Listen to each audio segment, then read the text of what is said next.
చదవబడిన దేవుని యొక్క పరిశుద్ధ వాక్యాన్ని గురించి మనం ఆలోచించినప్పుడు కీర్తన గ్రంథము 69వ అధ్యాయము 21వ వచనములోని మొదటి భాగములో వారు నాకు చేదును ఆహారముగా పెట్టిరి అని రాయబడింది. చేదు చేదు. ఈరోజు మనం వినబోతున్న వాక్యాంశం ఏంటంటే, మనం ఆరాధిస్తున్న దేవుడు ఎలాంటి వాడు అనడానికి ఒక్కొక్క వారము ఆయన యొక్క గొప్పతనాన్ని గూర్చి, ఆయన యొక్క గుణగణాలను గూర్చి, ఆయన యొక్క సామర్థ్యాన్ని గూర్చి, ఆయన యొక్క గొప్ప స్థితిగతులను గూర్చినటువంటి అనేక విషయాలు ప్రభు మనతో మాట్లాడుతున్నారు. ఈ వారం ఈ దినం ప్రభు మనతో మాట్లాడుతున్న మాట ఏంటంటే, మనం ఆరాధిస్తున్న దేవుడు చేదును మధురముగా మార్చగలవాడు. దేవునికి స్తోత్రం. మనం వినబోతున్న అంశం ఏంటంటే, చేదును మధురముగా మార్చగల దేవుడు. మానవ జీవితంలో మనిషికి ఇష్టమైనది ఏంటయ్యా అంటే మధురం. తీపి అంటే మనిషికి ఇష్టం కదా. చాలామంది తీపిని ఇష్టపడతారు. ఆఖరికి షుగర్ వచ్చాక కూడా వాళ్ళ మనసు తీపినే కోరుకుంటుంది. కానీ మనిషి ఎవరు కూడా సర్వసాధారణంగా చేదు తినడానికి ఇష్టపడరు. లోకంలో సామెత ఉంది, నోటికి తీపిగా ఉండేదంట ఒంటిలోకి వెళ్ళి దేహానికి చెడు చేస్తుందంట. నోటికి చేదుగా ఉండేది దేహంలోకి వెళ్ళి ఒంటికి మంచి. అందుకే మన పెద్దలు ఉదయం లెగ్గానే ఇదిగో ఆ యొక్క వేపాకు రసం తాగించు, లేకపోతే ఆ కాకరకాయ కూర పెట్టు, లోపల ఉన్న నులుపులు కూడా చచ్చిపోతాయి, దేహానికి మంచిది అని చెప్పేవారు. కాబట్టి నోటికి తీపిగా ఉండేది కొన్ని నీ దేహానికి అనారోగ్యాన్ని కలిగించవచ్చు. నోటికి చేదు అనిపించేది కొన్ని నీ జీవితానికి ఆరోగ్యాన్ని ఇవ్వచ్చు. మానవ జీవితంలో మనిషి మధురానికి ఎంత ప్రాధాన్యత ఇచ్చాడో చేదుకు అంత ప్రాధాన్యత ఇవ్వడం. కానీ దేవుడు ఎంత గొప్పవాడంటే, మనిషికి దేవుడు అవయవ నిర్మాణం కలిగించినప్పుడు దేవుడు మనిషికి ఏది అవసరమో అవన్నీ ఆలోచించి దేవుడు మనిషికి బాహ్యంగా అంతరంగంగా అన్నింటినీ దేవుడు పెట్టాడు. దేవునికి స్తోత్రం. దేవుడు మనిషికి ఏది అవసరం అని ఆలోచించి మనిషి యొక్క జీవక్రియ ఆరోగ్యవంతంగా జరగడానికి, మనిషికి నిత్య అవసరాలు ఏదైతే ఉన్నాయో శరీరంలో అవన్నీ చక్కగా పనిచేయడానికి తల మొదలుకొని అరిపాదం వరకు అంతరంగంగా బాహ్యంగా అన్ని అవయవాలు ఇచ్చి మానవ శరీరంలో కూడా ఒక చేదు అనుభవాన్ని దేవుడు పెట్టాడు. చేదు చేదు, పిత్తాశయం చేదు, గాలి బ్లాడర్ పక్కన ఉండేది అరుగుదల కొరకు కదా. మనం ఏదన్నా ఒక ఆహార పదార్థాన్ని తెచ్చుకునేటప్పుడు, ఉదాహరణ చేపలు తెచ్చుకున్నాం అనుకోండి, ఎంత ఖరీదు చేపలు తెచ్చుకున్నా దాన్ని చేసే వ్యక్తికి ఒక జాగ్రత్త మనం చెప్తాం. మరి బాబు చాలా డబ్బు పెట్టి కొన్నాను, దయచేసి చేప కోసేటప్పుడు ఆ చేదు కొట్టు పగిలిపోకుండా చూడు. ఆ చేదు కొట్టు పగిలిందంటే ఎంత ఖరీదైన పదార్థమైన ఏమైపోద్ది. దేవుడు ప్రతి జీవరాశి యొక్క దేహంలో కొన్నింటికి తప్ప ప్రతి జీవరాశి ఆఖరికి మానవ దేహంలో కూడా దేవుడు చేదు కొట్టు, చేదు, పిత్తాశయం అనే ఒక దాన్ని పెట్టాడు.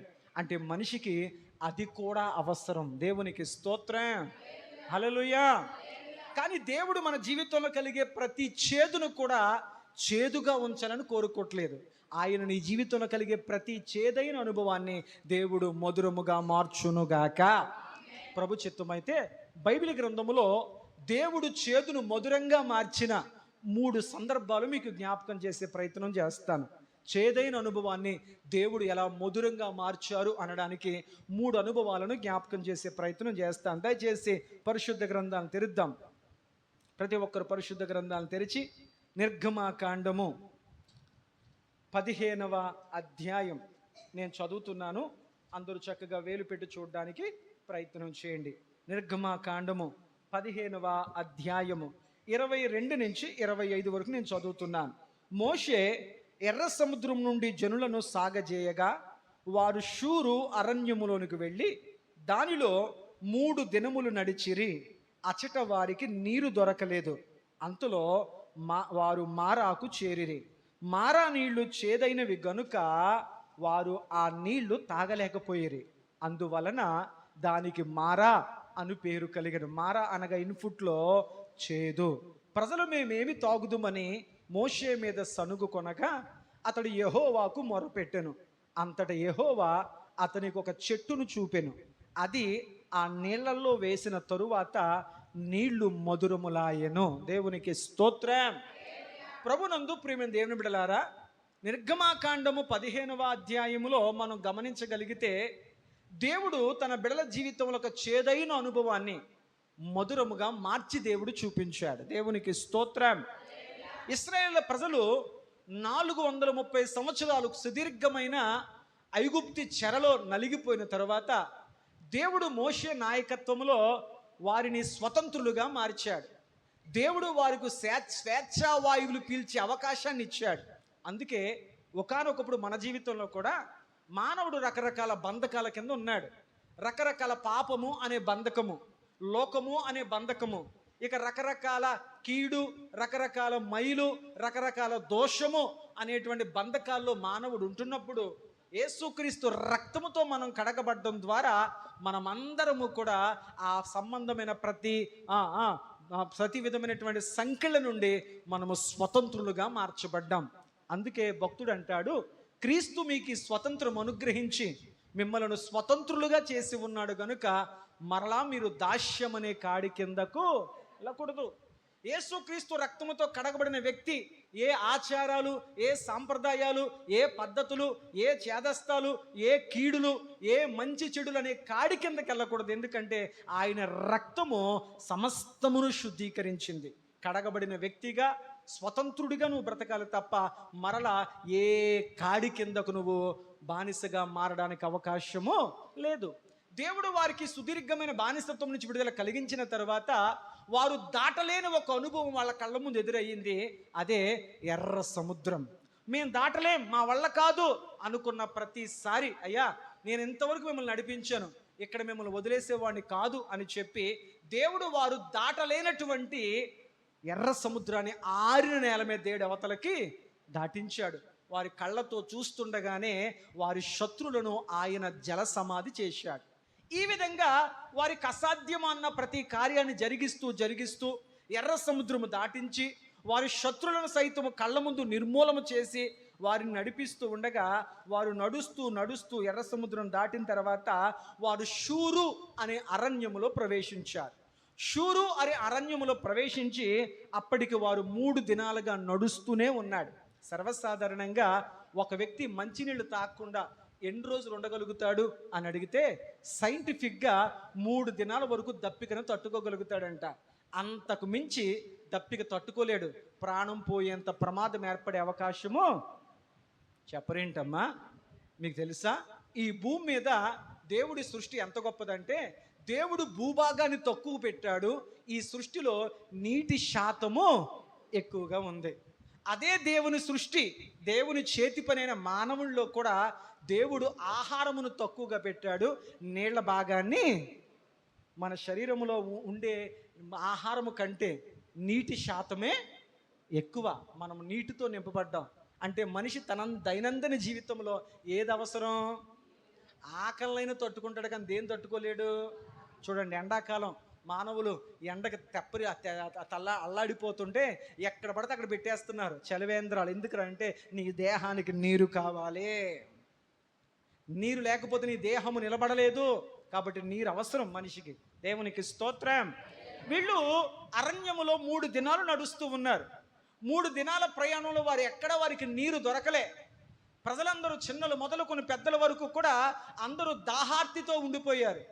తీవ్రమైన దప్పిక వారి అంగటిని అంటుకుపోతుంది. వారి నాలిక ఎక్కడ నీరు దొరుకుతుందా, ఇక కొంచెం ముందు ఉంటుందేమో, ఇంకా కొంచెం ముందున్న నీరు దొరుకుతుందేమో అని 3 దినాల పాటు నీరు కొరకు వెతుకుతూ ఉన్నారు. ఇలా నీటి కొరకు వారు నడుస్తూ ప్రయాణం చేస్తుండగా వారికి కనుచూపు మేరలో నీరు కనపడింది. దేవునికి స్తోత్రం. 3 దినాలుగా దాహముతో ఇశ్రాయేలు ప్రజలు కానీ, చిన్నలు పెద్దలు, ఎవరు బాలురు, ఆఖరికి వారి పశువులు నీటితో పరితాపము చెందుతూ దప్పికతో అల్లాడిపోతున్నప్పుడు వారికి 3 దినాల తర్వాత కనుచూపు మేరలో ఒక నీటి కాలువ కనపడింది. వెంటనే వారు ఆ నీటిని చూడగానే వాళ్ళకి ప్రాణాలు లెగిసొచ్చాయి.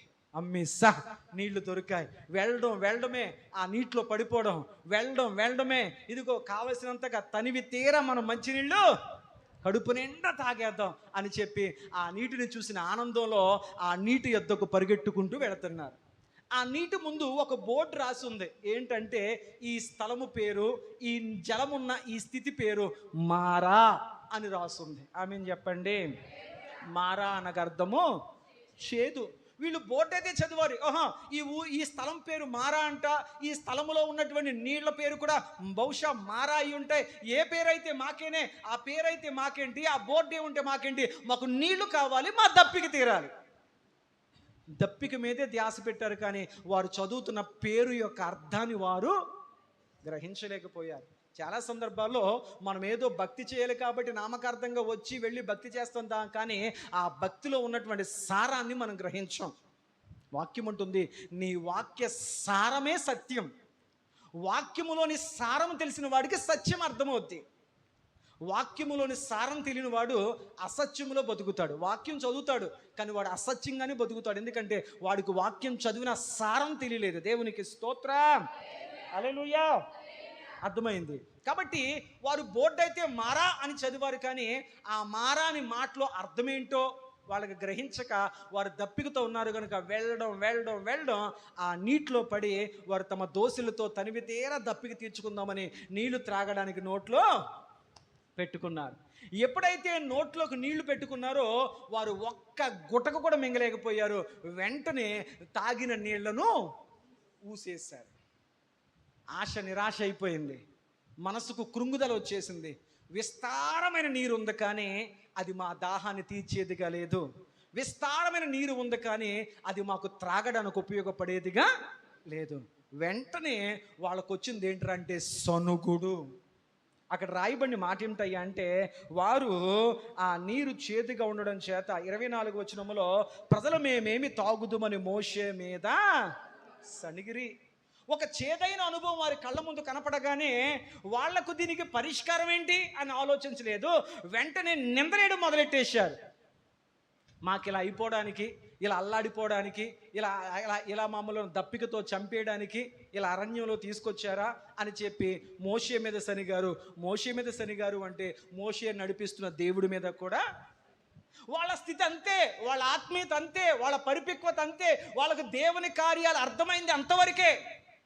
అంతకుముందే ఎర్ర సముద్రాన్ని చూశారు. అంతకుముందే రాత్రంతా ఎల్ల సముద్రము 2 పాయలుగా విడిపోతే రాత్రంతా ఎర్ర సముద్రం దాటుకుంటూ వెళ్ళారు. ఐగుప్తిలో దేవుడు చేసిన 10 కార్యాలు చూశారు.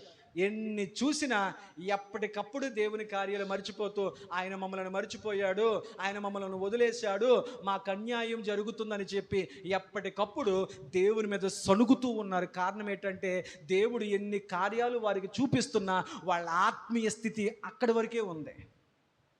చాలా సందర్భాల్లో కూడా మన జీవితాల్లో కూడా ఆ మారా నీళ్ళు వలె మన బతుకులు ఉంటాయి. పాస్టర్ గారండి, నీళ్ళైతే ఉన్నాయి కానీ ఎవరికి ఉపయోగకరంగా లేవు.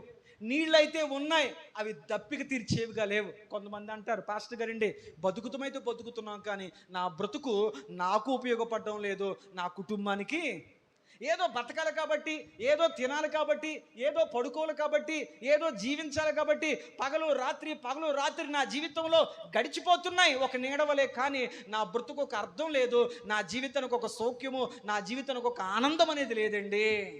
ఏదో బతకలగడు బతుకుతున్నాను, బతుకైతే ఉంది కానీ నా బ్రతుకులో రుచి లేదు, మధురము లేదు. నా బ్రతుకు ఎవరికి ఉపయోగపడేదిగా చేదైన అనుభవాలు కదా.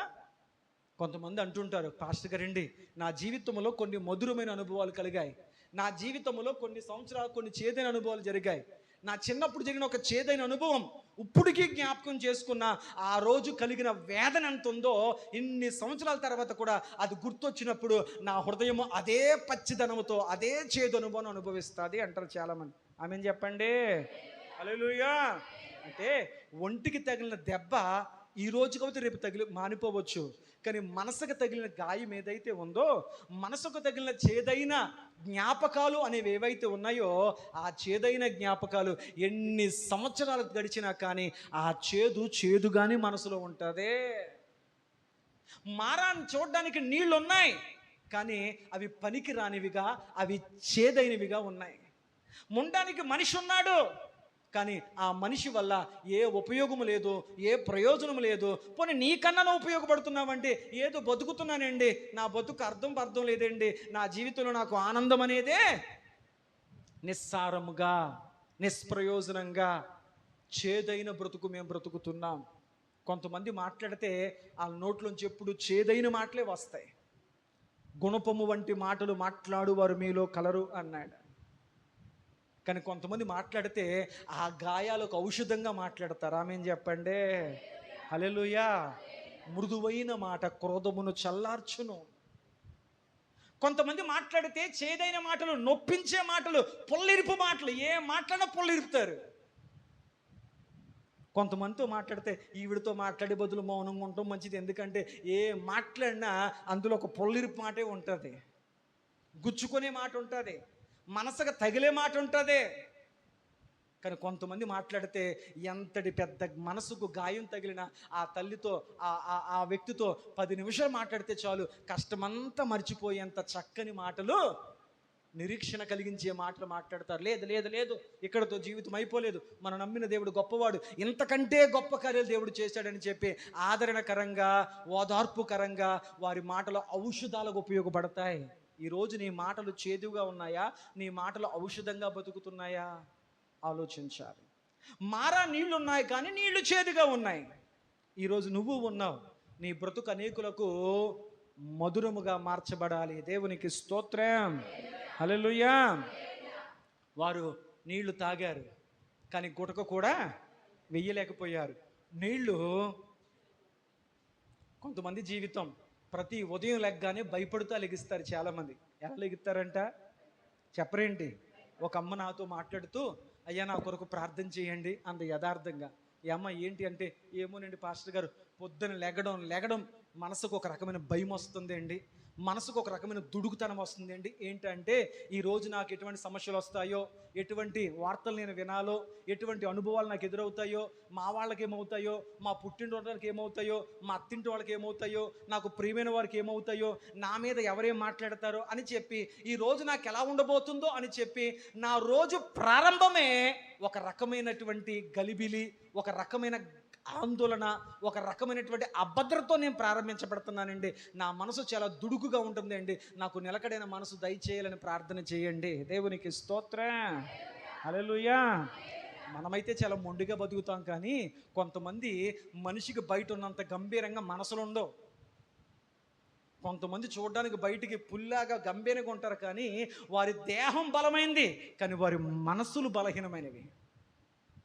హల్లెలూయా. కొంతమంది అంటాం, వీడు ఎన్ని మాటలన్నా దులిపేస్తాడరా అంటాం. కొంతమందిని ఒక మాట తగిలినట్టన్నా బెంగెట్టేసుకుంటారు. వాళ్ళ మనసు అంత సున్నితం. కాబట్టి మనుషులతో మాట్లాడేటప్పుడు ముందు వాళ్ళ మనస్తత్వాలు ఎరిగి మాట్లాడాలి జ్ఞానిగా. దేవునికి స్తోత్రం. హల్లెలూయా. హల్లెలూయా. కాబట్టి మారాణీళ్ళు చేదుగా ఉన్నాయి, వారు తాగలేకపోయారు, నోట్లోంచి వాటిని వదిలేశారు, వెంటనే సనగడం మొదలెట్టేశారు. సమస్య రాగానే మొదట వాళ్ళకి ఏమొచ్చింది? సనుగుడు వచ్చేసింది. నువ్వు నిజమైన ఆత్మీయుడు కాదో నీ జీవితంలో ఎదురైన చేదు అనుభవం చెప్తుంది. నువ్వు నిజంగా ఆత్మీయుడు అయితే నీ జీవితంలో ఒక చేదైన అనుభవం నీకు ఎదురైన వెంటనే నువ్వు ముందు మోకాళ్ళ మీదకి వెళ్తావు. దేవా, ఈ కష్టం నాకు వచ్చింది, ఈ చేదైన ఒక పరిస్థితి నాకు ఎదురయ్యింది, దీని నుంచి ఎలా బయటపడాలో నాకు ఆలోచన దయచే, ఎలా నిర్ణయాలు తీసుకోవాలో నాకు నేర్పించు అని చెప్పి ముందు మోకాళ్ళ మీదకి వెళ్ళి అప్పుడు ఆలోచన చేస్తావు. అలా కాకుండా నువ్వు ఆత్మీయుడు కాకపోతే ముందు ఆలోచనలోకి వెళ్తావు. ఎవరి ద్వారా ఈ సమస్య బయటపడద్దే, ఎమ్మెల్యే దగ్గరికి వెళ్దామా, ఎంపీ దగ్గరికి వెళ్దామా, ప్రెసిడెంట్ దగ్గరికి వెళ్దామా, చుట్టాల దగ్గరికి వెళ్దామా, డబ్బుల దగ్గరికి వెళ్దామా అని చెప్పి తిరిగి తిరిగి తిరిగి అలసి, ప్రభా ఎవరి వల్ల కాదంట, చివరికి నువ్వే దిక్కు అన్నప్పుడు మోకాళ్ళ మీదకి వస్తావు. కొన్ని పరిస్థితులు, కొన్ని చేదైన అనుభవాలు నీ ఆత్మీయతను నీకే అర్థమయ్యేలా చూపిస్తేవు. రబ్బాయి, నువ్వు ఆత్మీయుడు అయ్యి ఉంటే నీకు కష్టం రాగానే నీ ఆలోచన కాదు, నీ మోకాళ్ళకు పని చెప్తావు. నువ్వు ఆత్మీయుడు కాకపోతే ముందు నీ ఆలోచనకు పని చెప్పి ఎప్పటికో మోకాళ్ళకు పని చెప్తావు. దేవునికి స్తోత్రం. ఇప్పుడు ఇశ్రాయేలు ప్రజల ముందు దప్పిక ఉంది, దాహం ఉంది, అల్లాడిపోతున్నారు. దానికి పరిష్కారంగా కళ్ళ ముందు నీరుంది, కానీ నీరు, చేదైన నీరు కళ్ళ ముందు కనపడగానే వాళ్ళు దేవునికి ప్రార్థన చేయాలి. ప్రభువా, నీరిచ్చాక నీటిలో చేదు ఎందుకుంది ప్రభువా, ఏంటి ప్రభు నీటి గుణం ఎలాగుంది, నీటి ఏంటి ప్రభు, మా దాహము తీర్చేదిగా లేదు ప్రభు, నీరిచ్చావు కానీ నీరు చేదుగా ఉందేంటి ప్రభు, మేము ఏం చేయాలి ప్రభు అని అడగాలి. అడగడం మానేసి తమకు ఎదురయ్యే పరిస్థితులను బట్టి ఇదిగో మా జీవితం అయిపోతాకే, మా బతికలు అయిపోవడానికే ఇదిగో వీళ్ళ కారణం ఎవరో కారణం కాదు. ఒకరు ప్రభావం నీ మీద ఎప్పుడు పన్నివ్వడు దేవుడు. ఆమేన్ చెప్పండి. హల్లెలూయా. నీ జీవితం ఇలా అవ్వడానికి ఎవరూ కారణం కాదు. నెంబర్ 1, నువ్వు తీసుకునే నిర్ణయం సరిలేకపోవడం. నెంబర్ 2, దేవుడు ఏదో నీకు నేర్పాలనుకోవడం. ఈ రెండింటి వల్లే జీవితంలో అలా జరుగుతాయి. నేను తీసుకున్న నిర్ణయం సరైనది కాకపోతే నా జీవితం చేదవ్వచ్చు. రెండవది, దేవుడు ఆ చేదు ద్వారా ఏదైనా నేర్పాలనుకుంటే దేవుడు చేదు ద్వారా నన్ను నడిపించవచ్చు. దేవునికి స్తోత్రం. హల్లెలూయా. దేవుడు వారికి చేదు అయిన నీళ్ల ద్వారా ఏదో నేర్పాలనుకున్నాడు. వీళ్ళు నేర్చుకోవడానికి ఇష్టం లేదు. వెంటనే ఏం చేయడం మొదలెట్టారు? నిందలేసేయడం. వాళ్ళ వల్లే వీళ్ళ వల్లే, కనీసం అక్కడున్నా బాగుండు, నువ్వు కొరడ దెబ్బ తిన్నా బాగుండు, ఆయనకు నీళ్ళు ఇచ్చేవారు, తినడానికి ఆహారం పెట్టేవారు, అప్పుడప్పుడు వారానికి ఒకసారి నాన్ వెజ్లు పెట్టేవారు, అన్నీ దొరికాయి అక్కడ. అప్పుడప్పుడు దెబ్బలు తిన్నా బాగానే ఉండేవి. స్వేచ్ఛ అన్నాడు, స్వతంత్రం అన్నాడు. నీళ్లు లేవు మాకు, నీళ్ళు ఇచ్చినా దాహం తీరడానికి నీళ్లు చేదుగా ఉన్నాయి. సనగడం మొదలెట్టారు. దేవుడికి ఇష్టం లేదని ఏదన్నా ఉందా అంటే సనగడం. ఈనాడు అనేక కుటుంబాల్లో భార్యాభర్తలు విడిపోవడం గల కారణం కూడా సనుగుడే. ఒక భర్త విడాకులకు వెళ్ళాడంట. జడ్జి అడిగాడు, ఎందుకయ్యా అని అడిగితే, నా భార్య చాలా మంచిదే అండి, ఏదైనా ఒక గొడవైనప్పుడు అక్కడితో ఆగదండి, పక్కన పడుకొని రాత్రంతా నిద్రపోనకుండా సనుగుతూ గొణుకుతూ రాత్రంతా మాట్లాడుతూ ఉంటుందండి, నాకు విరక్తి వచ్చేసిందండి, ఆ కోపంలో కొడతానండి, సమస్య పెద్దదైపోద్దండి, ఇక్కడ దాకా వచ్చేసిందండి. కొన్ని సందర్భాల్లో మన మౌనం మన కుటుంబాన్ని, మన బంధాలని కాపాడబడతాదే. ఆ క్షణం మౌనంగా ఉండు, పరిస్థితులు చక్కబడిన తర్వాత అప్పుడు ఏం పట్టుకొని మాట్లాడాలో. దేవునికి స్తోత్రం. జ్ఞానవంతురాలు ఎప్పుడు ఎక్కడ ఎలా మాట్లాడాలో కూడా నేర్చుకుంటుంది. అది పరిశుద్ధాత్మ ద్వారా కలుగుతుంది. వాళ్ళ కోపపడే కొలిదులు ఇంకా మాట్లాడావనుకో, ఇంకా పడతానే ఉంటాయి. కనుక జ్ఞానయుక్తంగా కాపురం చేయడం, జ్ఞానయుక్తంగా భక్తి చేయడం కూడా మనకు రావాలి. ప్రియ సంగమా, ప్రియ తల్లులారా, దేవునికి స్తోత్రం. హల్లెలూయా. వీరు దేవుని మీద, మోషే మీద సనగడం మొదలు పెడితే, ఈ సనుగులు విన్నటువంటి మోషే ఏం చేస్తాడు? మోషే యెహోవాకు మొరపెట్టెను. దేవునికి స్తోత్రం. వీళ్ళు నోరు తెరిచారు, సనిగారు. మోషే నోరు తెరిచాడు, ప్రార్థన చేశాడు. నువ్వు తెమ్మంటే తీసుకొచ్చాను కదా, ఎక్కడో మిజ్జాన అరణ్యంలో నా పనేదో నేను కాసుకుంటుంటకు, నా గొర్రెది నేను కాసుకుంటుంటే నన్ను ఊరికే నవ్వకుండా పైకి రమ్మన్నావు, పైకి వచ్చాను, చెప్పులు ఇమ్మన్నావు, చెప్పులు ఇప్పాను, చేతి మీద గుండు మీద పెట్టుకోమన్నావు, కర్ర కింద పడేయమన్నావు, నేను ఎన్నుకున్నాను, నువ్వు వెళ్ళు అన్నావు. ఇవన్నీ ఎందుకు చేసావు ప్రభువా? అసలు నువ్వే నన్ను పిలవండకపోతే ఈరోజు ఎంతమందితో మాట్లాడాల్సిన పని లేదు కదా. ఏమనలేదు మోషే. ప్రజలు సమస్య చేదును చూసి సడిగారు. మోషే దేవునికి మొరపెట్టాడు. ఆమేన్ చెప్పండి. హల్లెలూయా. వీళ్ళు నోరు తెరిచారు సనగడానికి, మోషే నోరు తెరిచాడు ప్రార్థించడానికి. ఈరోజు నువ్వు ఆత్మీయుడు అయితే నీ చేదు అనుభవంలో నోరు తెరుస్తావు, కానీ సనగడానికి, గొనగడానికి, నిందేయడానికి కాదు, దేవునికి మొర్రపెట్టడానికి నీ నోరు తెరుచుదువుగాక. అందుకే వాక్య ప్రారంభపు మాటల్లో ఒక మాట అన్నాను, ఒక దేవుని బిడ్డ ఎక్కడ నోరు తెరవాలో కూడా తెలియాలి. ఆమేన్, ఆమేన్. మోషే నోరు తెరిచి దేవునికి మొరపెట్టాడు. ప్రభువా, ఈ ప్రజలు నీటిని బట్టి ఎంతగానో ఇబ్బంది పడుతున్నారు, నీరు చేదుగా ఉందంట, మారా అనుభవంలోకి వెళ్ళారు. ప్రభువా, ఈ మారని నీళ్లు చేదుగా ఉన్నాయి, తాగలేకపోతున్నాం, అల్లాడిపోతున్నాం, ఏం చేయమంటావు? ఈ సమస్యకు పరిష్కారం ఏంటి? సమస్యకు పరిష్కారం ఏంటి? వెంటనే దేవుడు మోషేని చెప్పాడు, మోషే, నీళ్లను కాదయ్యా, నీళ్ల పక్కన ఒక చెట్టు పెట్టాను చూడు. దేవునికి స్తోత్రం. హల్లెలూయా. నీళ్లను మాత్రమే చూడొద్దు, ఆ నీళ్ల పక్కన, చేదైన నీళ్ల పక్కన ఒక చెట్టును పెట్టాను, ఆ చెట్టును తీసి నీళ్ళు వేయి అన్నాడు.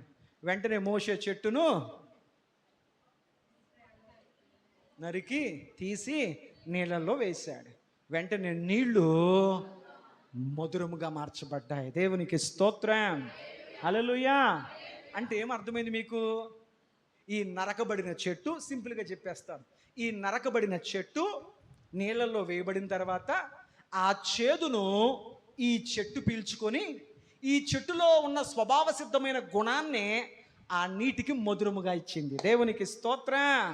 అంటే ఆ చేదును ఆ చెట్టు పీల్చుకొని ఆ నీటిని మధురంగా మార్చబడ్డానికి ఈ చెట్టు నరకబడింది. దేవునికి స్తోత్రం. యెషయా గ్రంథము 53వ అధ్యాయం. యెషయా గ్రంథము. ఎందుకు దేవుడు చెట్టును నరికి ఆ చెట్టును ఆ నీటిలో వేయమన్నాడు? ఎందుకు ఆ చెట్టుకు ఆ యొక్క నీటికి రుచి మారింది? యెషయా గ్రంథం 53వ అధ్యాయంలో ఆ చెట్టు ఎవరో వాక్యం చెబుతుంది. 4-5 వచనములో, నిశ్చయముగా అతడు మన రోగములను భరించెను, మన వ్యసనములను వహించెను, ఆయనను మొత్తబడిన వానిగాను, దేవుని వలన బాధింపబడిన వానిగాను, శ్రమ నొందిన వానిగాను మనం అతన్ని ఎంచితిమి. మన అతిక్రమ క్రియలను బట్టి అతడు గాయపరచబడిను, మన దోషములను బట్టి అతడు నలగగొట్టబడిను, మన సమాధానార్థమైన శిక్ష అతని మీద పడెను, అతడు పొందిన దెబ్బల చేత మనకు స్వస్థత. చెట్టు నరికి బలియాగమై నీటిలో వేయబడ్డం చేత ఆ చేదును చెట్టు పీల్చుకుంది. ఆ చెట్టులోని గుణాన్ని, సహజ సిద్ధమైన గుణాన్ని నీటికిచ్చింది. నీరు త్రాగడానికి మధురంగా మారింది. వాక్యము చెబుతుంది, ప్రవచనాత్మకంగా యెషయా ప్రవక్త చెప్పాడు, ఇదిగో ఆ నరకబడిన చెట్టు ప్రభువైన యేసుక్రీస్తు. ఆయన సర్వమానవాళి జీవితంలోంచి పాపము అనే చేదును తీసివేయడానికి ఆయన ఆకాశమునకు భూమికి మధ్య 3 మేకుల మధ్య వేలాడుతూ పంచ గాయాలతో రక్తసిక్తమైన దేహముతో శిలువ మరణము ద్వారా ఆయన గాయపరచబడ్డాడు.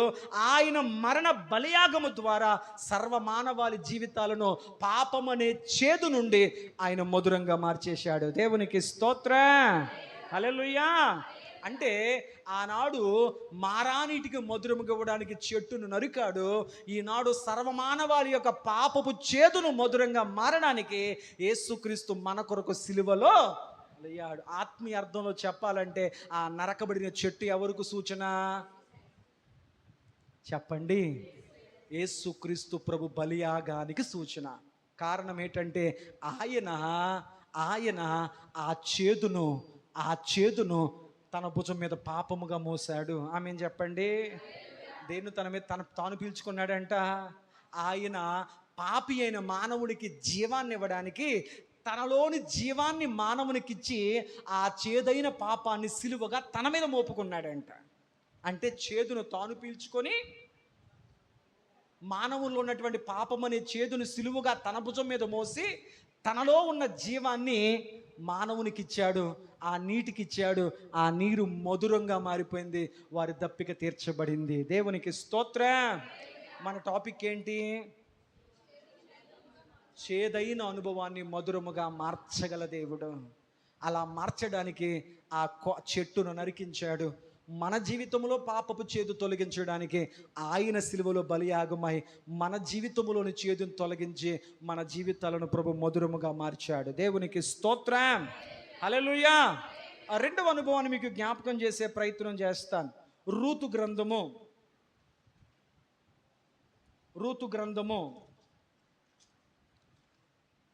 1వ అధ్యాయము 19-20 వచనాలు నేను చదువుతున్నాను. వారు బెత్లెహేమునకు వచ్చినప్పుడు ఆ ఊరు వారందరూ వారి యొద్దకు గుమ్ముకూడి వచ్చి, ఈమె నయోమి కదా అని అనుకొనుచుండగా, ఆమె సర్వశక్తుడు నాకు చాలా దుఃఖము కలగజేసిన గనుక నన్ను నయోమి అనక మారా అనుడి. ఇన్ఫుట్లో నయోమి అనగా మధురము, మారా అనగా చేదు. దేవునికి స్తోత్రం.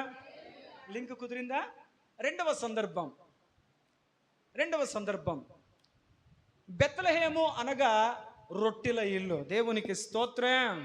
హల్లెలూయా.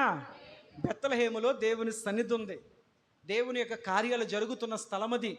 కాబట్టి బెత్లెహేముకున్న ఒక మంచి పేరు ఏంటంటే అక్కడ రొట్టెల ఇల్లు కదా. మన ఆంధ్రాకు కూడా ఈ డెల్టా ప్రాంతాలన్నిటికి కూడా ఒక పేరు ఉండేది. ఏంటంటే అన్నపూర్ణ. కారణం ఏంటంటే అక్కడ చక్కని నీరు ప్రవహిస్తుంది కాబట్టి అక్కడ పంటలకు, అక్కడ ఆహారానికి ఏ లోటు ఉండదు అని పిలిచేవారు. అలాగే బెత్లెహేము ఊరికి ఒక పేరుంది. ఏంటయ్యా అంటే బెత్లెహేము అనగా రొట్టెల ఇల్లు. అక్కడ ఎవరు ఆకలితో ఉండరు, అక్కడ ఎవరు పస్తులతో ఉండరు, అక్కడ ఎప్పుడూ కూడా ఆహారం అనే రొట్టెలు దొరుకుతాయి. అటువంటి రొట్టెల ఇల్లుగా చెప్పబడినటువంటి బెత్లెహేములో ఒకానొక సందర్భంలో ఒక కొద్దిపాటి చేదైన అనుభవం ఏంటయ్యా అంటే బెత్లెహేములోకి కరువు వచ్చిందంట.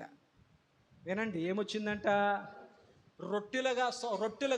రొట్టెల ఇల్లుగా, సమృద్ధివంతమైన ఇల్లుగా, అక్కడ ఎంతవరకు ఏనాడు కూడా ఇదిగో ఆకలి మరణాలు లేవు, ఆకలి అనేది లేదు, అటువంటి సమృద్ధివంతమైన రొట్టెలిల్లుగా పిలువబడేటువంటి బెత్లెహేము పట్టణంలో కూడా ఒకానొక సందర్భంలో కరువు వచ్చింది. ఊరిలో ఉన్న వారందరూ అనుకున్నారంట, ఊరిలో ఉన్న కుటుంబాలన్నీ అనుకున్నాయంట, లేదు లేదు లేదు, దేవుడు ఎప్పుడు మనల్ని పస్తులు పెట్టలేదు, ఆయన నమ్మిన వారికి అని ఏ లోటు చేయుడు, అలాంటి దేవుడు రొట్టెలిల్లుగా మార్చిన మన బెత్లెహేము ఊరిలో కరువు వచ్చిందంటే దేవుడు ఏదో మనకు నేర్పాలనుకుంటున్నాడు. ఈ కరువులో మనం ఎక్కడికి పారిపోవద్దు, ఈ కరువులో మనం ఎక్కడికి వెళ్ళొద్దు, ఆ కరువులోనే ఉందో దేవుడు పోషిస్తాడు, ఆయన కొరకు ఎదురు చూద్దాం అనుకున్నారు బెత్లెహేములో ఉన్న అన్ని కుటుంబాలు. కానీ అదే బెత్లెహేములో ఒక తెలివైన కుటుంబం ఉంది. ఆ కుటుంబం అనుకుందంట, వీళ్ళందరూ తెలివి తక్కువోళ్ళు, కష్టములో వీళ్ళకి ఎలా బయటపడాలో తెలియక వీళ్ళు కష్టాలు వస్తున్నా, చేదైన అనుభవాలు వస్తున్నా, కరువు వస్తున్నా ఈ బెత్లెహేములోనే ఉండిపోదాం అనుకుంటున్నారు. వీళ్ళకు ఊరు మీద మమకారం ఎక్కువ, ఊరును వదులుకోలేరు, చనిపోవడానికి ఇష్టపడుతున్నా కానీ ఊరు మీద మమకారం వదులుకోలేకపోతున్నారో, మనము తెలివైన వాళ్ళము, మనకు బతుకు తెరువు తెలుసు, మనకు ముందు చూపు ఉంది, కాబట్టి మనం మాత్రం బాగుపడతా కూరలు పెట్టి వెళ్ళిపోదాం అనుకుంది ఒక తెలివైన కుటుంబం. మిగతా కుటుంబాలన్నీ కూడా బెత్లెహేము వదలొద్దు, ఇది దేవుడు మనకు ఆహారం పెడుతున్న ఊరు, ఇది దేవుడి చేత దీవించబడుతున్న ఊరు, దేవుడు ఏదైనా మనల్ని పరీక్షించడానికి కరువు పెట్టాడేమో, నిలబడదాం, నిలుచుందాం, దేవుని కొరకు కనిపెడదాం, దేవుడు ఖచ్చితంగా మనల్ని పోషిస్తాడు అని అన్ని కుటుంబాలు అక్కడే నిలబడితే ఒక్క కుటుంబం మాత్రం బాగా తెలివితేటలు ఆలోచించి కరువు నుంచి తప్పించుకోవడానికి బయటకు వచ్చేసిందంట. ఎవరిదా కుటుంబం? భార్య, భర్త, 2 కొడుకులు. భర్త పేరు ఎలీమెలెకు, భార్య పేరు నయోమి అంటే మధురము అని పేరు. పేరులో మధురం అనే ఆలోచన ఉంది, ఆలోచనలోనే మధురం లేదు. దేవుని సన్నిధి వదిలి వెళ్ళిపోదామని భర్తకు సలహా ఇచ్చింది. ఎంతకాలం పస్తులతో ఉంటామయ్యా, ఎదిగే పిల్లలయ్యా, సరైన ఆహారం పెట్టకపోతే ఎలాగయ్యా, రేపు మంచి సంబంధాలు ఎలా వస్తాయ్యా, అదయ్యా ఇదయ్యా అని చెప్పి ఎలాగైతే భర్తను 2 కొడుకులను తీసుకొని బయలుదేరింది. 2 కొడుకులు దేవుడిచ్చాడు. పెద్దవాడి పేరు మహలోను, చిన్నవాడి పేరు కిల్లియోను. అలా తన భర్తను 2 కొడుకులను తీసుకొని వారికి ఉన్నటువంటి సమస్తమును తీసుకొని సూట్ కేసులతో, చక్కని లగేజీలతో, ఓరు బాబు మీరు కరువులోంచి బయటపడలేరు, మమ్మల్ని చూడండి తెలివితేటలుగా మేము బాగుపడడానికి వెళ్ళిపోతున్నా అని చెప్పి వారు సర్వ సమృద్ధితో భర్తతో బిడ్డలతో, నా బిడ్డలే నాకు బలం అని చెప్పి మేము ఎక్కడికి వెళ్ళినా బాగుంటాం అన్న ఉద్దేశంతో బెత్లెహేమును వదిలి ఆమె ఎక్కడికి వెళ్దాక ఇష్టపడిందంటే మోయాబు ప్రాంతానికి వెళ్ళడానికి సిద్ధపడింది. ఎక్కడికి వెళ్తాక సిద్ధపడింది? మోయాబు పట్టణం, మోయాబు ప్రాంతం. పోనీ వెళ్ళే చోట సరైన చోటుకని వెళ్ళిందా? మోయాబు పట్టణానికి వెళ్దాం అనుకుని వెళ్ళింది. అసలు మోయాబు చరిత్ర ఏంటి? అబ్రహాము సహోదరుడు యొక్క కుమారుడు లోతును దేవుడు అబ్రహామును బట్టి ఎంతగానో దీవించాడు. దేవుడు లోతుని ఎంతగానో దీవించాడు. ఒకానొక సమయంలో లోతు, అతని భార్య, అతని కుటుంబము, అతని పనివారు ఆస్తి పెరిగింది. అలాగే అబ్రహాము గారి యొక్క ఆస్తిపాస్తులు, పశు సంపద, పనివాళ్ళు పెరిగారు. వాళ్ళ మధ్యన ఒకరోజు సమస్య ఏర్పడింది, పనివాడికి. అప్పుడు లోతు గారు, అబ్రహాము గారు ఒక నిర్ణయం తీసుకున్నారు. ఏంటంటే దేవుని కృప ద్వారా ఆ లోతు, నీ పశువులు నీ సంపద పెరిగింది, నా పశువులు నా పశు సంపద పెరిగింది, మనమందరం ఇక్కడ కలిసి ఉండడం ద్వారా పెద్దవాళ్ళకున్న మనకు ఒక అవగాహన ఉంది, కానీ మన కింద ఉన్న పని వాళ్ళకు ఒకరి పట్ల ఒకరికి పొత్తు కుదరడం లేదు. కాబట్టి ఇలా కలిసి ఉండి కొట్టుకోవడం కంటే మనం దూరంగా ఉండి ఒకరి పట్ల ఒకరు ప్రేమతో ఉందాం అని చెప్పి వారిద్దరూ మాట్లాడుకొని వారిద్దరూ ఒక ఎత్తైన కొండ మీదకి వెళ్ళారు. అప్పుడు అబ్రహాము గారు అన్నారు, నువ్వు చిన్నవాడు కదా, మొదటి అవకాశం నీకు ఇస్తున్నాను, నువ్వు ఒక పక్కకి వెళ్తే నేను మరొక పక్కకి వెళ్తాను, నీకే ప్రాంతం కావాలో ఆలోచించి చక్కగా అర్థం చేసుకుని నిర్ణయం తీసుకో అని చెప్పాడు అబ్రహాము గారు. లోతు గారు మొత్తం కలియ చూశాడు, మొత్తం చుట్టుపక్కల ప్రాంతాలన్నీ చూశాడు. సుదూర్ఘముగా అతనికి ఒక చక్కని 2 ఊళ్ళు కనపడ్డాయి, పచ్చని ఊర్లు కనపడ్డాయి. ఆ ఊర్లు గురించి వాక్యం ఏం చెప్తుందంటే, ఆ ఊరు పేరు సొదొమ గొమొర. అంటే హైదరాబాదు సికింద్రాబాదు జంట నగరాలు. అలాగా సొదొమ గొమొర అని 2 ఊర్లు ఉన్నాయి. అవంట ఆ కొండ మీద నుంచి చూస్తుంటే లోతుగారు కళ్ళకు దేవుని ఏదేను తోటలా కనపడ్డదంట. అంత పచ్చగా ఉందంట, అంత చక్కగా కలకలాడుతున్నాయంట. మిగతా అన్ని రాళ్ల ప్రాంతాలేనంట. కాబట్టి అబ్రహాము గారు రాళ్ల ప్రాంతంలో గుడారాలు వేసుకుని జీవించాడు. లోతు గారు పచ్చగా ఉన్నటువంటి పేరు చూశారు, దాని రుచి చూడలేకపోయారు. ఇతడు పచ్చదనాన్ని చూశాడు, కానీ దాని యొక్క స్థితిగతులు గమనించలేదు. కుటుంబంతో వెళ్ళిపోయాడు. లోతు తన భార్యను, తన 2 కూతురులను తీసుకొని వెళ్ళిపోయాడు. మీకు అర్థమైందా? ఈ నయోమి తన భర్తను, తన 2 కొడుకులను తీసుకుని వెళ్ళింది. సింబాలిక్ అర్థమైందా? నయోమి తన భర్తతో 2 కొడుకులతో వెళ్ళిపోయింది. లోతు తన భార్యతో 2 కూతురులతో నలుగురు వెళ్ళారు. తీరా ఈ లోతు తన భార్యతో, తన 2 కుమార్తెలతో వెళ్ళి ఆ యొక్క సొదొమ గొమొర పట్టణంతో కలిసిపోయారు. వారు అన్యులు. ఎంతటి భయంకరులు అయ్యా అంటే, వాళ్ళు సకల పాపాలకు పుట్టిల్లు. ఏది? సొదొమ గొమొర పట్టణం. వావి వరుస లేకుండా, స్త్రీ పురుషులనే భేదము లేకుండా అన్ని రకాలకు పాపాలకు, అన్ని సుఖాలకు పుట్టిల్లుగా మారిపోయింది. ఎంతటి పాపము ఆ ఊర్లో వారు చేసుంటే దేవుడు అగ్నిని కురిపించి కాల్చేద్దామన్నంత కోపం వచ్చి ఉంటుంది. అలాంటి ఊరు పెద్దగా మారాడు. ఎవరో? లోతు. సొదొమకు గొమొరాకి వెళ్ళే 2 ఊర్ల మధ్యన ఒక రచ్చబండ ఉంటే, ఆ రచ్చబండ పెద్ద మనుషుల్లో ఒక పెద్ద మనిషి స్థానం సంపాదించాడు. నేను అంటున్నాను, ఊర్లో పెద్ద మనిషి స్థానం సంపాదించడం గొప్ప కాదు, దేవుని దగ్గర నీకు చోటు ఉందా? ఆ కుటుంబము ఆ సొదొమ గొమొర అనేటువంటి లోకస్తులతో కలిసిపోయారు. అంత మాత్రమే కాదు, జరిగింది ఏంటంటే, ఆ భార్య ప్రేరేపణో ఎవరి ప్రేరేపణో ఆ 2 కుమార్తెలకు ఆ ఊరి వాళ్ళనిచ్చే పెళ్లి చేశారు. రోజులు గడిచిపోయాయి. ఒకానొక దినాన దేవుడు ఆ 2 ప్రాంతాలను చూశాడు. దేవుని ఉగ్రత వారి మీదకి వచ్చింది. దేవుని యొక్క కోపమును బట్టి అగ్ని గంధకముల వర్షం వారి ప్రాంతం మీద కురవబోతుంది. కానీ వీరి కొరకు ప్రార్థించి ఒక పెద్దనాన్న ఉన్నాడు అక్కడ, అబ్రహాము. దేవునికి స్తోత్రం. ఆ అబ్రహాము అనే పెద్దనాన్న ప్రార్థన ఈ కుటుంబాన్ని కాపాడింది. దేవునికి స్తోత్రం. నేను అంటాను, తల్లి, ఈ మధ్యన సరిగ్గా చర్చికి రాబుద్ది కావట్లేదండి, ఈ మధ్యన ఆల్రెడీ ప్రార్థనకు రాలేకపోతున్నానండి, ఈ మధ్యన ఆదివారం ప్రార్థనలో, కుటుంబ ప్రార్థనలో కుదరడం లేదు అంటున్నా. అంటే ఆ గుర్తు పెట్టుకో తల్లి, నీ కుటుంబం కొరకు ప్రార్థించాల్సిన నువ్వే నీ భక్తిని సరిగ్గా చేయకపోతే ఇక నీ కుటుంబం కొరకు ఎవరు ప్రార్థిస్తారో? మన కుటుంబాలు పాడైపోవడానికి, మన కుటుంబాలు భద్రపరచబడకపోవడానికి, మన కుటుంబాల్లో చేదైన అనుభవాలు రావడానికి ప్రార్థించాల్సిన నీవు నిర్లక్ష్యం చేయడము చేతే ఆ కుటుంబాలకు కావలసిన భద్రత పోతుంది. లోతు కుటుంబం నిర్లక్ష్యంగా లోపంలో కలిసిపోయారు, కానీ వారి కొరకు ప్రార్థించి అబ్రహాము ఉన్నాడు. నీ కుటుంబం కొరకు ప్రార్థించే ఒక ప్రార్థనా పరుడుగా నువ్వు నిలబడుదువుగాక. రేయి మొదటి జాములు లెగిసి నీ పసిబిడ్డల ప్రాణము కొరకు నీళ్ళ కుమ్మరించినట్లుగా కుమ్మరించు. వాళ్ళు పడుకుంటారు, నువ్వు వాళ్ళు మేలు కోరే తల్లిగా, తండ్రిగా ప్రార్థించు. తల్లిదండ్రులే పడుకుంటే బిడ్డల జీవితాలు, బిడ్డల భవిష్యత్తు ఎలాగుంటుంది? రేపంట బిడ్డ మాట అంటలేదండి, విచ్చలవిడిగా తయారైపోయాడండి, అన్ని అలవాటు చేసుకున్నాడండి, మీదకు వచ్చేస్తున్నాడండి.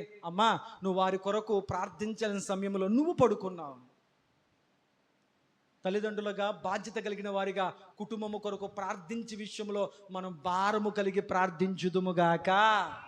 హల్లెలూయా. అబ్రహాము నాకు దూరంగా వెళ్ళిపోయాడు, అతను ఎలాగుంటే నాకేంటి అనుకోలేదు.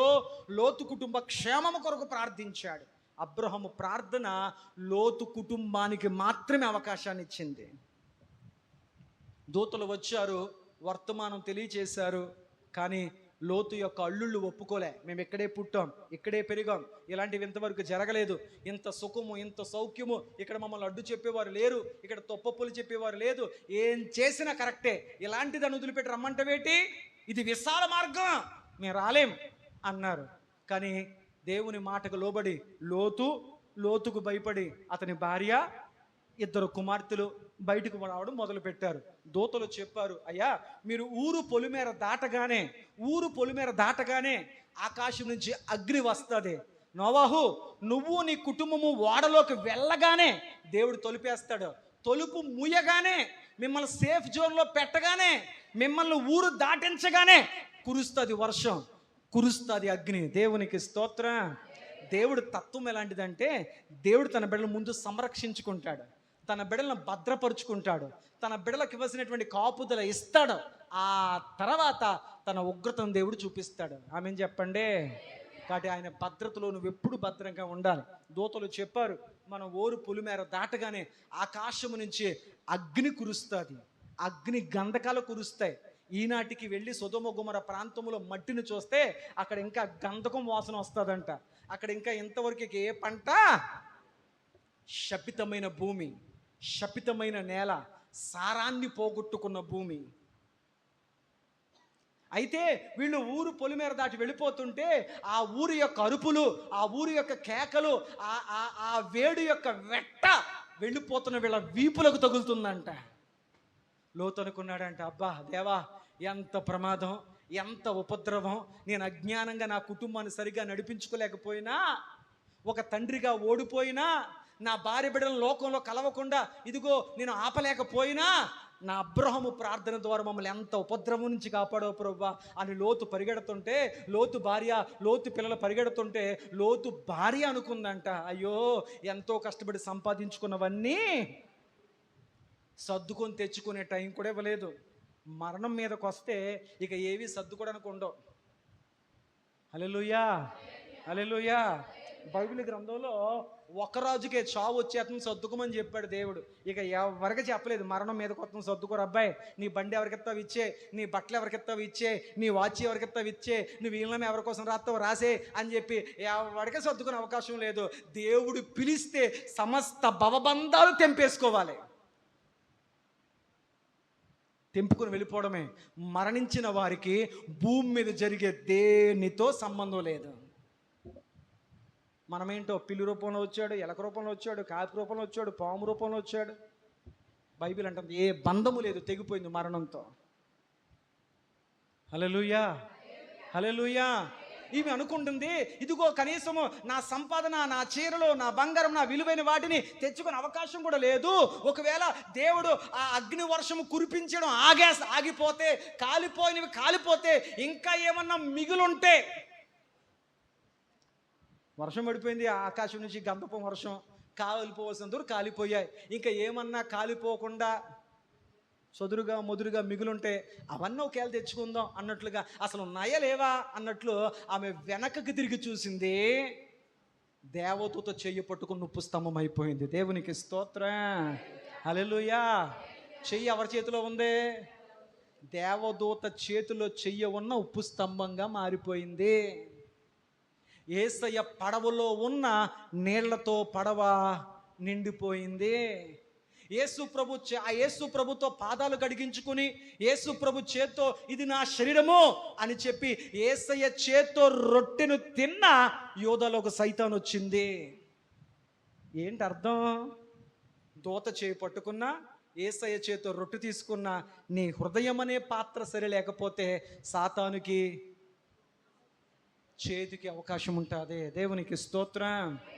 పిన్నలనేమి పెద్దలనేమి తన యందు భయభక్తులు గల వారందరి చుట్టూ యెహోవా దూత కావలి ఉండి వారిని రక్షించును. ఎప్పుడు నేను రక్షిస్తాదే? మనమంట పర్లేదండి, మాకు తెలిసండి, చర్చికి వెళ్ళినా వెళ్ళకపోయినా, ఆదివారం ప్రార్థనకు వచ్చినా రాకపోయినా మా దేవుడు మమ్మల్ని అందరినీ కాపాడతాడు. అది నీ బుద్ధిహీనత, అది నీ అజ్ఞానం. అలా జరగదు. తన యందు భయభక్తులు గల వారి మీద దేవుని కాపుదల ఉంటుందని వాక్యం చెప్తుంది. యెహోవా అందరికీ ఉపకారి, కానీ భద్రత మాత్రం నోవాహు కుటుంబానికే, భద్రత మాత్రం లోతు కుటుంబానికే, భద్రత మాత్రం భయభక్తులు కలిగిన కుటుంబాలకే. దేవునికి స్తోత్రం. ఇప్పుడు ఎప్పటి చర్చకు వచ్చినా రాకపోతే దేవుడు దీవించేదాడా? ఆయన కృపలోనికి సమయం ఇస్తున్నాడు. ఆ కృపాకాలం గడిస్తే జీవితాలు తలకిందులు అయిపోతాయి. ఒకప్పుడు ఈ కుటుంబం ఇక్కడ ఉండేది అని చెప్పుకుంటారు, అంతే, నిలబడలేదు. కానీ నీతిమంతుని గుడారము నిలుచును. ఆమేన్ చెప్పండి. నిలబడే కుటుంబాలుగా మన కుటుంబాలు ఉండాలి అంటే మన కుటుంబం మందిరంలో నిలబడాలి. దేవునికి స్తోత్రం. జీవితంలో దేన్నైనా నిర్లక్ష్యం చేయండి, కానీ దేవుని సన్నిధి మాత్రం నిర్లక్ష్యం చేయొద్దు. ఎందుకంటే ఇది కోల్పోతే మరలా దొరికేది కాదు. ఇది కోల్పోయిన వ్యక్తులకు తెలుసు దీని విలువేంటో. హల్లెలూయా, హల్లెలూయా. వెనకకు తిరిగి చూసింది ఉప్పు స్తంభంగా మారిపోయింది. కానీ లోతు అతని ఇద్దరు కుమార్తెలు కొండ ప్రాంతానికి పారిపోయారు. ఇంతవరకు అర్థమైంది. తర్వాత కుమార్తెలు అనుకున్నారంట, అయ్యో మనకి ఇక్కడ ఎవరు కూడా లేరే, మరి మనకు సంతానం ఎలాగా అని చెప్పి వారు తన తండ్రికే మద్యము త్యాగించి తండ్రి చేత బిడ్డలను కన్నారంట. ఎంత పాపిష్టికర కార్యము! తండ్రితో బిడ్డలను కన్న కుమార్తెలు. ఈనాడు వాక్యము తప్పుపట్టేటువంటి వాక్య వ్యతిరేకమైన వారు యూట్యూబ్ ఛానల్లో మీ గ్రంథం పరిశుద్ధ గ్రంథం అని చెప్తున్నారు కదా, మీ గ్రంథము లోతు కుటుంబం ఒకసారి చూడండి. లోతు కుమార్తెలు తండ్రి చేతే గర్భాన్ని దాల్చారు కదా, మరి ఇటువంటి అపవిత్రతంతా బైబిల్లో పెట్టుకొని దాన్ని పరిశుద్ధ గ్రంథం ఎందుకంటారో అంటున్నారు లోకంలో అనేక మంది. అదే ప్రశ్న ఎగిరికొత్త నువ్వేమంటావంటే నాకేం తెలియదండి, పరిశుద్ధ గ్రంథం అంతే అంటాం. కానీ బైబిల్ ఏమంటుందంటే నా దేవుడు ఏ రహస్యాన్ని దాచేవాడు కాదు. ఆమేన్ చెప్పండి. నా దేవుడు తప్పులు కప్పేవాడు కాదు, నా దేవుడు దోషాలు కప్పేవాడు కాదు, నా దేవుడు రహస్యాన్ని పాపాన్ని కప్పేవాడు కాదు, ఆయన బట్టబయలు చేసేవాడు. ఇదిగో బైబిల్ గ్రంథములో లోతనే కుటుంబము అగ్ని గంధకము నుంచి తప్పించబడింది. కానీ వారి ఆలోచన, వారి నడవడిక సరిలేకపోవడం వల్ల ఆ కుటుంబం చరిత్రహీనులుగా ఇలా పతనమైపోయారు అని చెప్పి ఆ కుటుంబం నాశనం అవ్వడం గల కారణం ఏంటో ఆ కుటుంబంలో జరిగిన సంఘటన పైకెత్తి చూపించాడు. దేవునికి స్తోత్రం, హల్లెలూయా. బైబిల్ గ్రంథము మంచి చెడు రెండింటిని చూపించింది. ఒక కుటుంబం బాగుపడింది, పలానా కుటుంబం బైబిల్లో బాగుపడింది, అందుకు వాళ్ళు చేసిన పనులు ఇవి. ఒక కుటుంబం చెడిపోయింది, ఎందుకు చెడిపోయింది, ఎందుకు పతనం అయిపోయింది, ఎందుకు ఆ కుటుంబం వేళ్లతో సహా పెకిలించబడింది, అందుకు వాళ్ళు చేసిన పనులు ఇవి. మంచి చెడు, మరణము జీవము, ఆశీర్వాదము శాపము, రెండు పరిశుద్ధ గ్రంథ రూపములో నీ ముందు పెట్టాను. ఉందా బైబిల్లో? చెడు దాసేసి మంచిని మాత్రమే చూపిస్తే దాని పేరు అబద్ధము, రహస్యము, నటన. వాక్యం అంటుంది మరుగైనదేది దాచబడదు, దేవుడు అన్ని బయట పెడతాడు. ఆమేన్ చెప్పండి. పరిశుద్ధ గ్రంథము యథార్థ గ్రంథం, యథార్థతను చూపించే గ్రంథం. పరిశుద్ధ గ్రంథము వాక్యం అనే అర్థం. భక్తుల జీవితాల్లో ఉన్న ప్రతి మంచి చెడులు, కుటుంబ పతనాలు, కుటుంబ దీవెనలు, దేవుడు ప్రతి మంచి చెడులు చూపించాడు. అందుకు ఇది పరిశుద్ధ గ్రంథం, దేన్ని దాయలేదు. దేవునికి స్తోత్రం, హల్లెలూయా. తండ్రికి మద్యాన్ని తాగించారు, ఇద్దరు కుమార్తెలు తండ్రితో గర్భవతులయ్యారు. ఇప్పుడు అంటున్నాను, కుమార్తెలు తప్ప తండ్రి తప్ప? ఆలోచన చేయండి. పెద్ద కుమార్తె గర్భము దాల్చింది, ఒక కొడుకును కందే, వాడికి మోయాబు అని పేరు పెట్టింది. వాడికి పుట్టిన పిల్లలందరినీ మోయాబీయులు అని పిలిచారు. ఆ ఊరు వెళ్ళారు వీళ్ళు. రెండవది చిన్నది కూడా గర్భము దాల్చింది, అది ఒక కుమారుని కందే, వాడికి బెన్నమి అని పేరు పెట్టింది. వాడికి పుట్టిన వాళ్ళందరినీ కూడా అమ్మోనీయులు అని పిలిచారు. రెండు కుటుంబాలను, రెండుకు పుట్టిన బిడ్డలను, వారి పిల్లలందరినీ కూడా దేవుడు శాపగ్రస్తులు, ఒక మాటలో చెప్పాలంటే వారు అన్యులు అన్నాడు దేవుడు. రక్షింపబడిన వారు అన్యులుగా మారిపోయారు, తప్పించబడిన వారు శపితమైన వారిగా మారిపోయారు. కారణం వాళ్ళు తీసుకున్న నిర్ణయాలు. తప్పించిన దేవుడు జీవితాలు ఇవ్వడేలా వారికి? తప్పించిన దేవుడు జీవితాలు ఇవ్వలేరు అనుకున్నారా? తప్పించిన దేవుడే ఈ ఎంతటి ఉగ్రత నుంచి తప్పించిన దేవుడే మా జీవితాలకు ఒక భాగస్వామిని ఇవ్వలేడు అనుకున్నారు వాళ్ళు. అద్భుతం కళ్ళ ముందు కనపడిన దేవుని కార్యాలు నమ్మలేకపోయారు. అందువల్ల తమ స్వబుద్ధిని ఆధారం చేసుకుని ఒక నీచమైన చర్య చేశారు. తమ పిల్లలను సైతం శాపగ్రస్తులుగా మార్చుకున్న తల్లులుగా మిగిలిపోయారు చరిత్రలో. దేవునికి స్తోత్రం, హల్లెలూయా. అలాంటి అసహ్యకరమైనటువంటి బిడ్డ మోయాబు. ఆ మోయాబుకు పుట్టిన బిడ్డలందరినీ మోయాబీలు అన్నారు. అలాంటి అన్యుల మోయాబీలు పట్టణంలోకి వెళ్ళిందంట. ఎవరో? ఈ తెలివైన కుటుంబం, నయోమి, ఎలీమెలెకు, కిల్యోను, మహులోను. వెళ్ళారు.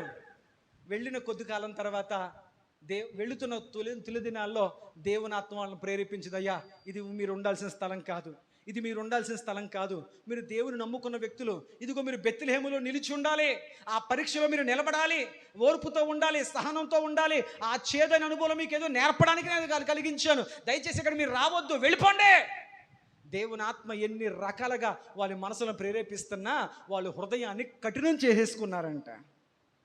హృదయం కఠినం చేసుకుంటే తప్ప తప్పు చేయలేం, హృదయం కఠినం చేసుకుంటే తప్ప పాపం చేయలేం, హృదయం కఠినం చేసుకుంటే తప్ప మన మనసుకు నచ్చిన పనులు చేయలేం.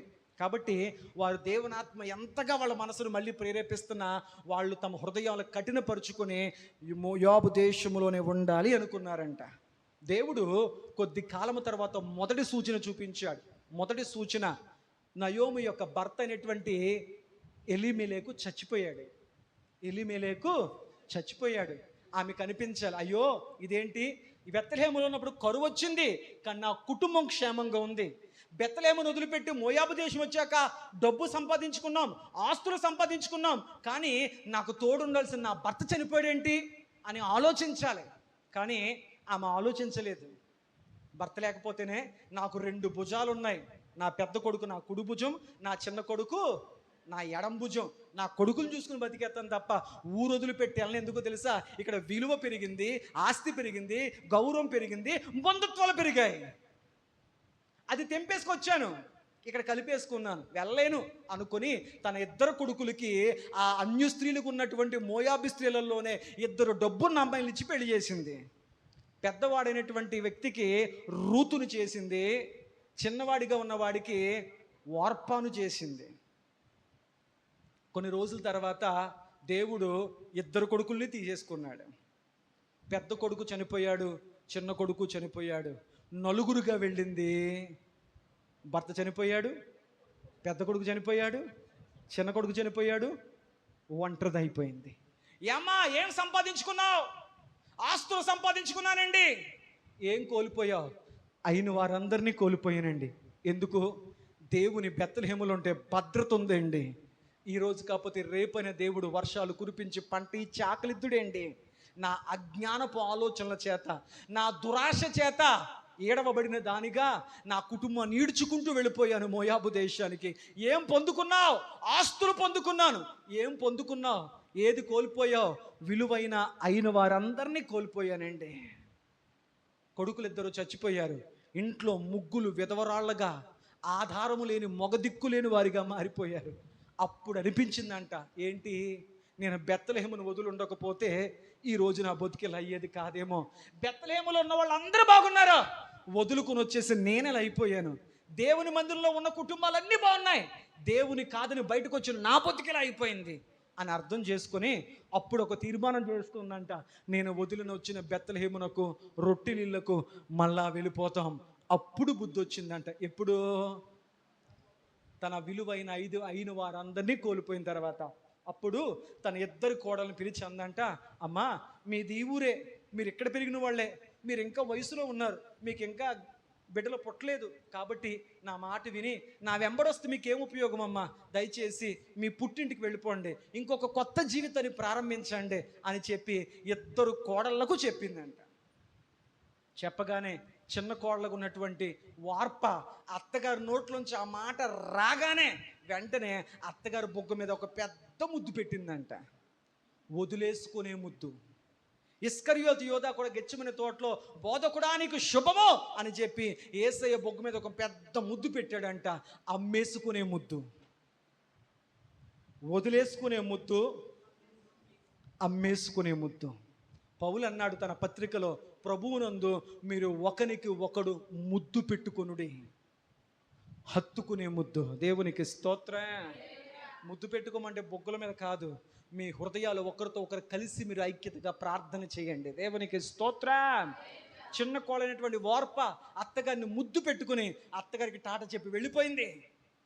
చరిత్రలో ఏమైందో ఇక ఏమీ తెలియదు.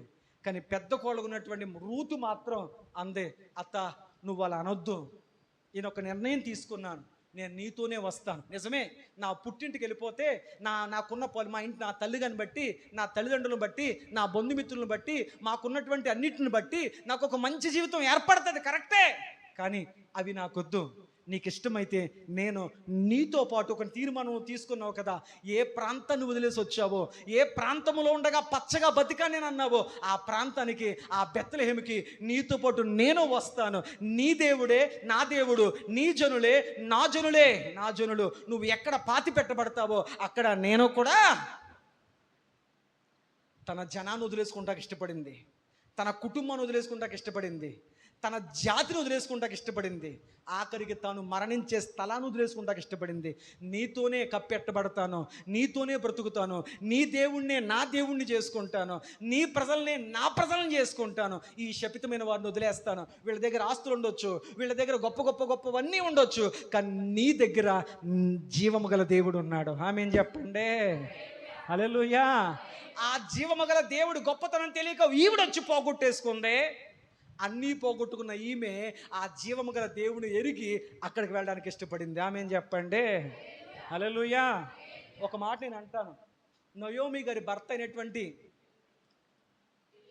ఎలీమెలెకు గారు ఒకవేళ బెత్లెహేములో చనిపోయి ఉంటే ఆయన మరణాన్ని ఎలా చేద్దురు? ఒక చక్కని దైవ కార్యంగా చక్కగా అలంకరించి భూస్థాపన కార్యక్రమం చేదురు. అమ్మోనీయుల పట్టణ ఏ పట్టణానికి? మోయాబు పట్టణానికి వెళ్ళింది. అక్కడ ఏం చేసి ఉంటారు? చావు కూడా దైవికంగా జరగలే. నేను అంటున్నాను, నీ కుటుంబంలో రక్షణ అనుభవం లేకపోతే నువ్వు ఎంత భక్తిపరురాలువైనా చివరికి నువ్వు నీ కుటుంబ సభ్యులు రక్షణ పొందకపోతే వేటిలో దిగాల్సి వస్తుంది. అది నీకు అర్థమైందా? లేదు పాస్టర్ గారండి, తర్వాత బైబిల్ అంటుంది ఎప్పుడు ఏది మీదకి వస్తుందో తెలియదు. మనము రేపటి వారము కాదు. దీపముండగానే, ప్రాణముండగానే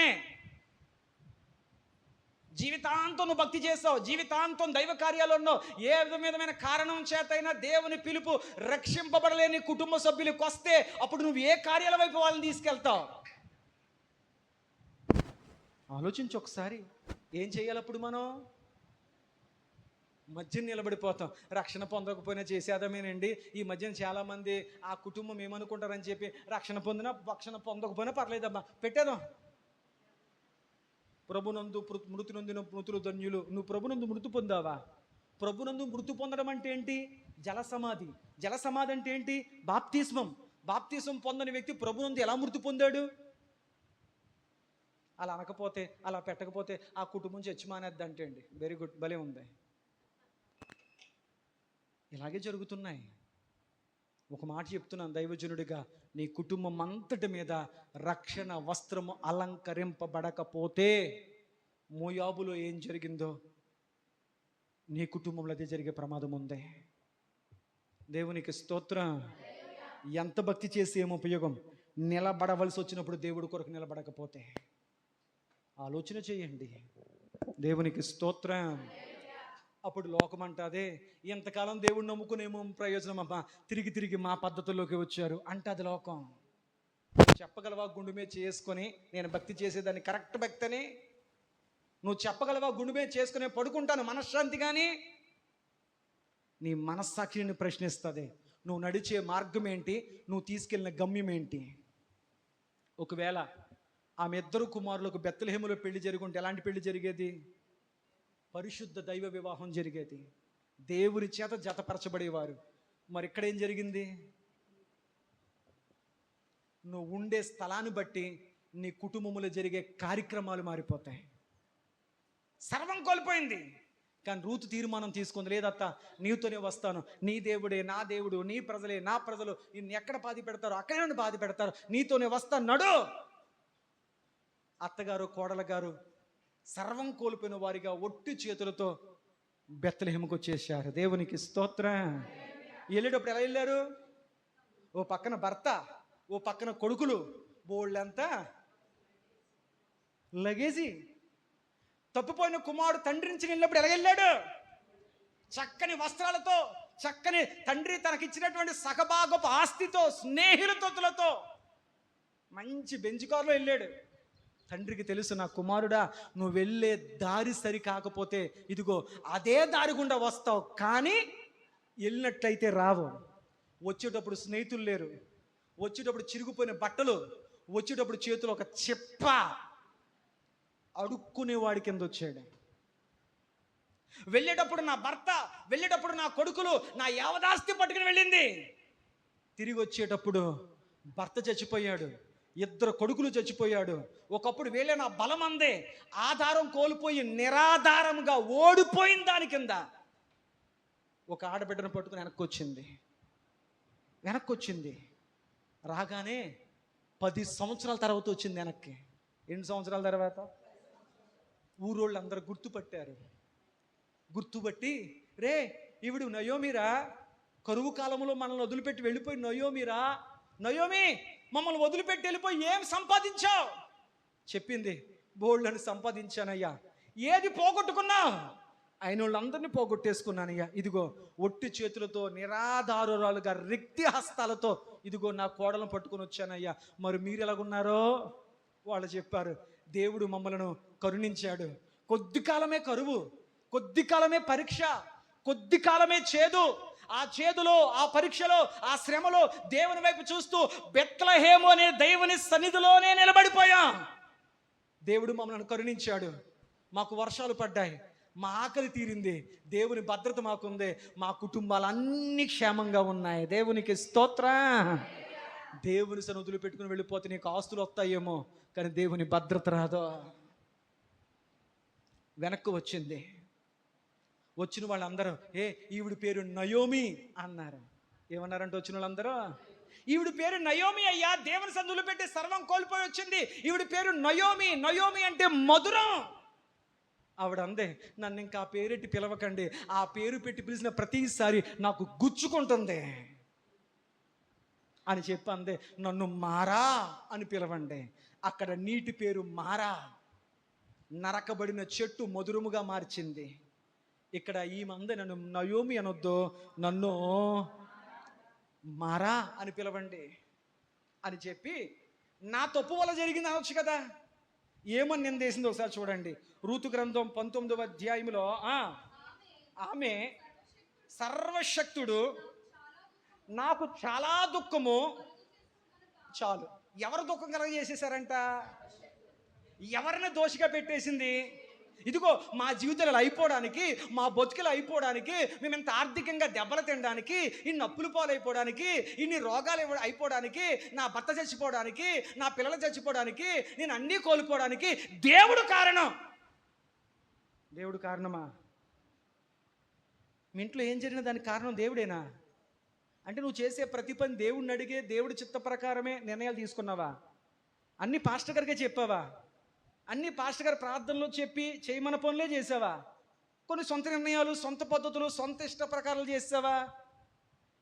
పాస్టర్ గారు ఎప్పుడు మధ్యలోనే ఎంటర్ అవుతారు, దేవుడు ఎప్పుడు సమస్యలోనే ఎంటర్ అవుతాడు. మొదటి నుంచి ఎవరికేమి ఉండవు. మొదటంతా మనదే సొంత నిర్ణయాలు. చిక్కుముళ్ళు వచ్చాక దైవజనుడు దేవుడు ఎంటర్ అవుతాడు. దేవునికి స్తోత్రం. హల్లెలూయా. నా బుద్ధి తక్కువయ్యి, నేను చేసినటువంటి బుర్ర తక్కువ ఆలోచనల వల్ల ఇవన్నీ పోగొట్టుకొచ్చానమ్మా అన్న బాగుండు. ఏమందే? సర్వశక్తి గల దేవుడు ఊరు దాటి వెళ్ళిపోయిన కోపంతో నా భర్తనే, నా పిల్లల్నే అన్నీ పోగొట్టేశాడు నాకు అందే. వాళ్ళు సరిగారు, ఈవిడ నిందేసింది. ఎక్కడొచ్చింది మార్పు జీవితంలో? విలాపవాక్యాలు 3:33. విలాపవాక్యముల గ్రంథం 3వ అధ్యాయం 33వ వచనం. అమ్మా, హృదయపూర్వకముగా ఆయన నరులకు విచారమునైనను బాధనైనను కలగజేయడు. దేవునికి స్తోత్రం.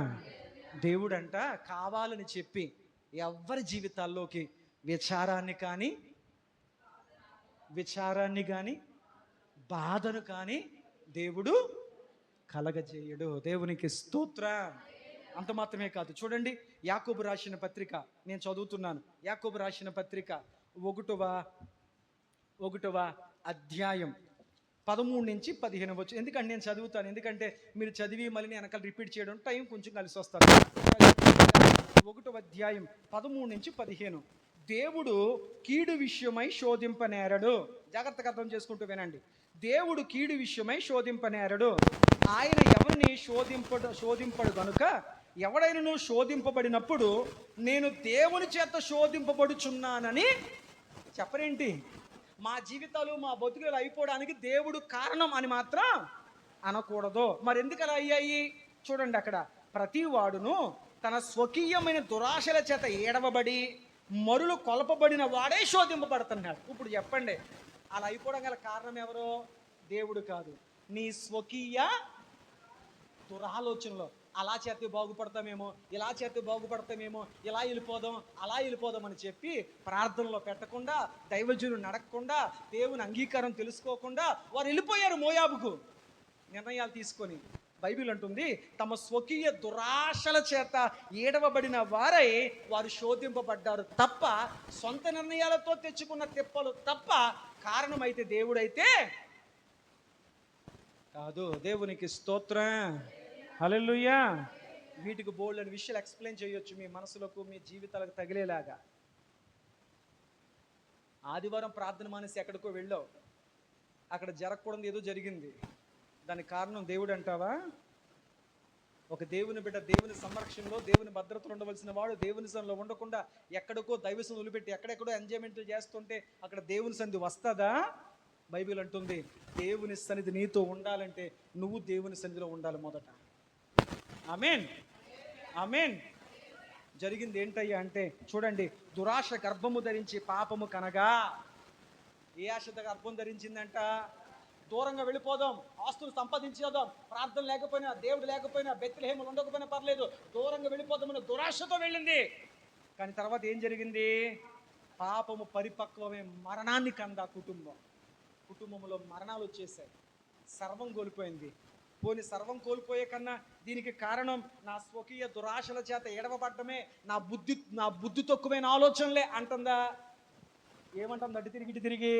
సర్వశక్తుడే దేవుడే కష్టాలు చేశాడు, దేవుడే కుటుంబాన్ని చెడగొట్టేసి. లేదు, తప్పు. నీ జీవితంలో ఏం జరిగిన నిర్ణయం తీసుకున్న నీదే పొరపాటు. హల్లెలూయా, హల్లెలూయా. అంది, నా పేరు నయోమి కాదండి, మారా అని పిలవండి. నా బ్రతుకు చేదైపోయింది, కానీ ఆ చేదైన బ్రతుకును మధురముగా మార్చడానికి దేవుడు పక్కన రూతును పెట్టాడు.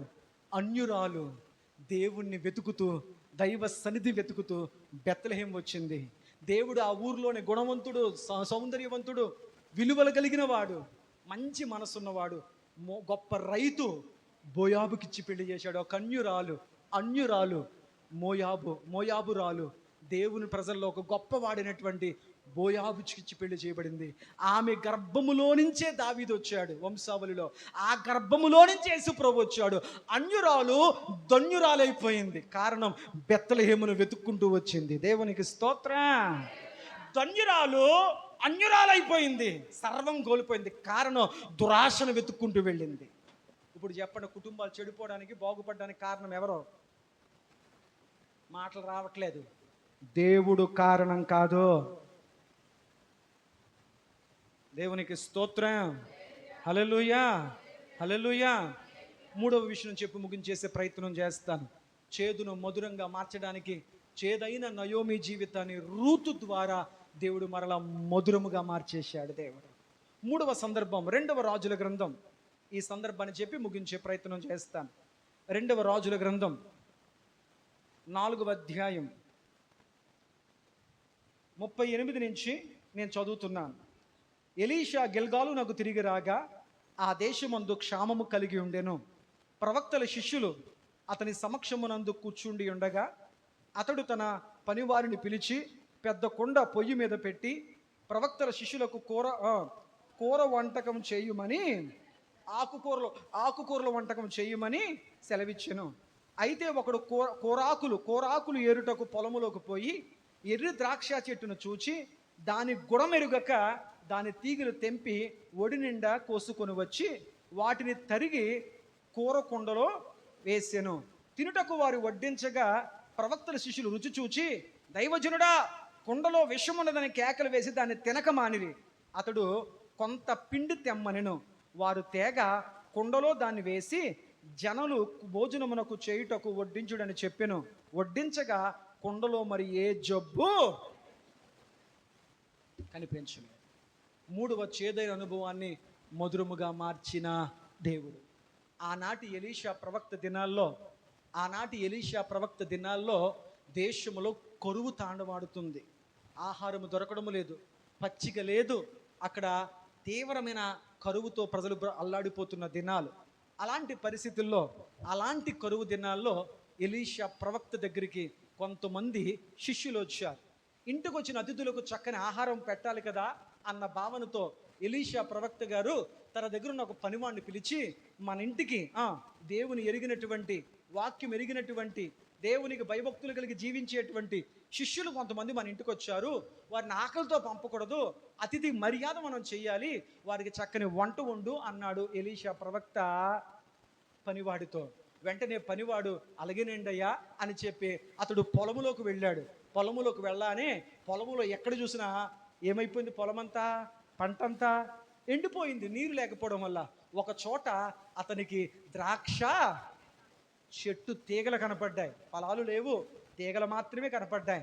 మనం తోటకూర, గోంగూర, పచ్చల కూర ఎలాగైతే వండుకుంటామో అతడు కూడా ఆ ద్రాక్ష చెట్టు యొక్క ఆకులు కోసి దానితో ఒక కూరన్నం వండుదాం అనుకున్నాడు, ఆకుకూరల వంట వండుదాం అనుకున్నాడు. వెంటనే ఆ కూరాకులన్నీ పచ్చగా కనపడడం చూసి, పచ్చగున్నాయి కదా అయితే బాగానే ఉంటేలే అనుకుని అతడు తన ఒడి నిండా కోసేసుకున్నాడు. కానీ వాడికి తెలియంది ఏంటంటే పచ్చగున్నదల్లా మంచిది కాదు. కొంతమంది మాటలు ఎంత పచ్చగా ఉంటాయో, పచ్చగున్నంత మాత్రాన వాళ్ళు భక్తి పరులని కాదు అర్థం. మాటలే భక్తి మాటలు పచ్చగా ఉంటాయి, కానీ క్రియలు మాత్రం ఆకులు గల అంజూరపు చెట్టు జీవితాలే. ఒడి నిండా కోసేసుకున్నాడు ఆకులు. కోసేసుకొని కోసిన ఆకులు తెచ్చినట్టు దేంట్లో వేసేసాడు? సర్వసాధారణంగా మనం ఆదివారం సాయంత్రం మార్కెట్కి వెళ్ళేటప్పుడు కూరగాయలు కొంటున్నాం అనుకోండి, ముందు మనం కూరగాయల మీద ఒక పెద్ద పరిశోధన చేస్తాం. ఏంటి? ఇది పండిందా, పచ్చిదా, పుచ్చా, సొచ్చా, గట్టిగుందా, మెత్తగుందా, ముదురుదా, తోడుకొచ్చేతరా?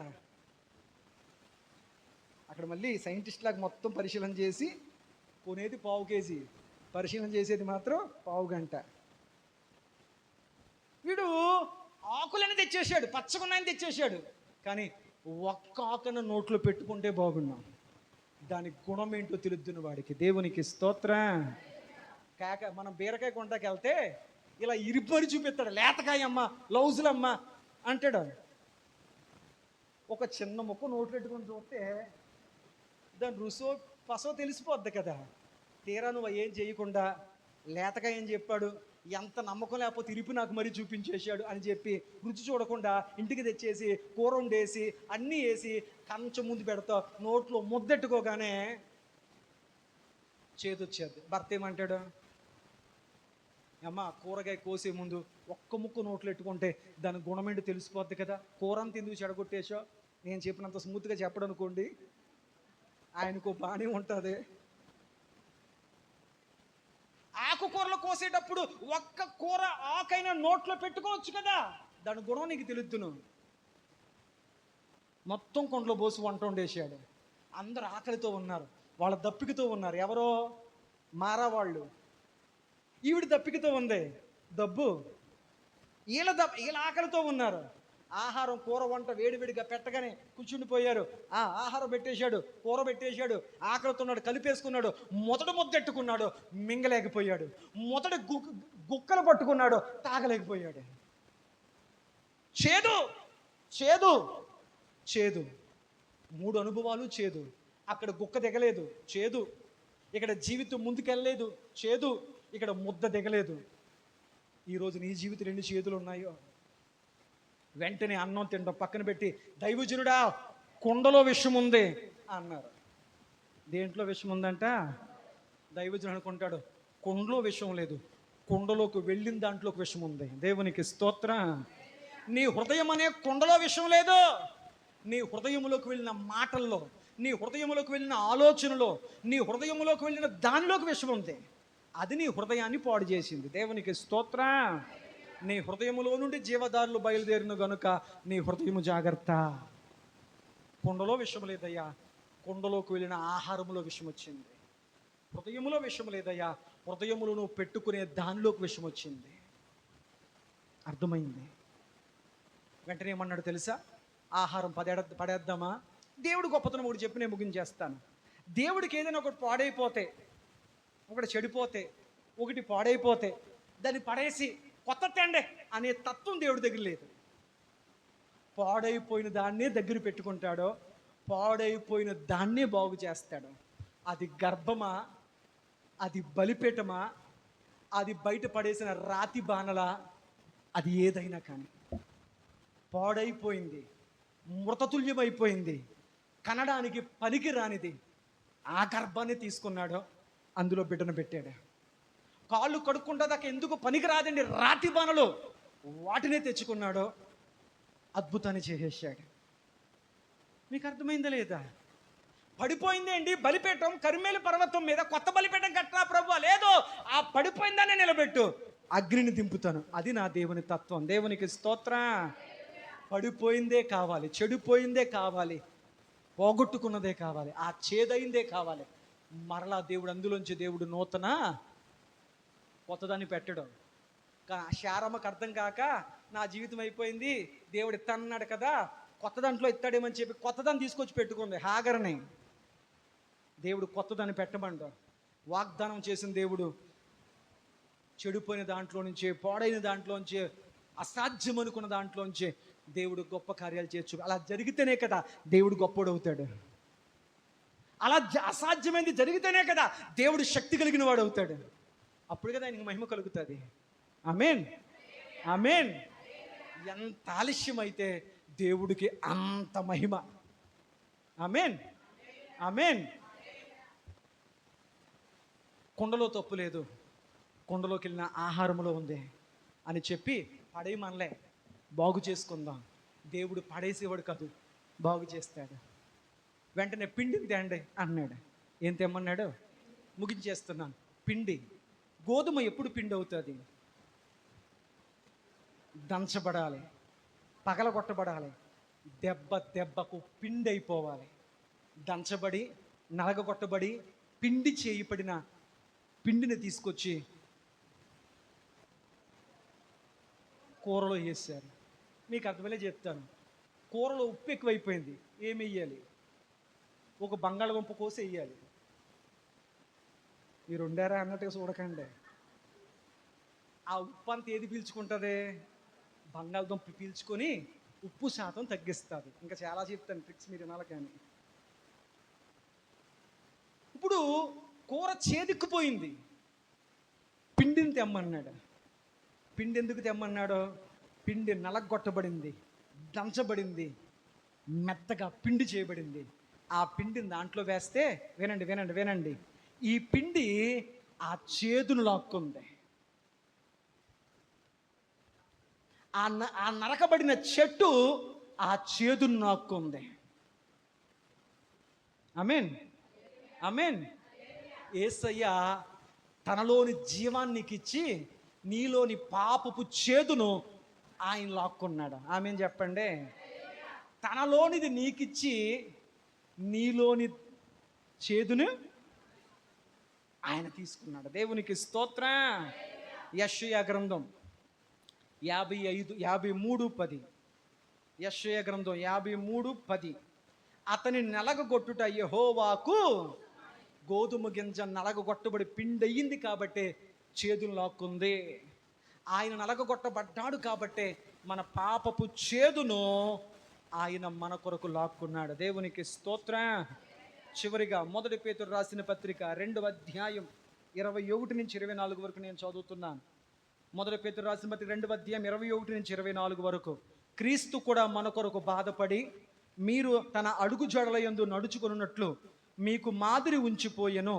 ఆయన పాపము చేయలేదు, ఆయన నోట ఏ కపటము కనబడలేదు, ఆయన దూషింపబడి బదులు దూషింపలేదు, ఆయన శ్రమ పట్టబడి బెదిరింపక న్యాయముగా తీర్పు తీర్చు దేవుడికి తన్ను తాను అప్పగించుకొనెను. మనము పాపముల విషయమై చనిపోయి నీతి విషయమై జీవించినట్లు ఆయన తానే తన శరీరమందు మన పాపములను మ్రాను మీద మోసెను, ఆయన పొందిన గాయముల చేత మనకు స్వస్థత కలుగుచుంది. యెషయా ప్రవక్త ఏమన్నాడు? ఆయన పొందిన దెబ్బల చేత మనకు స్వస్థత.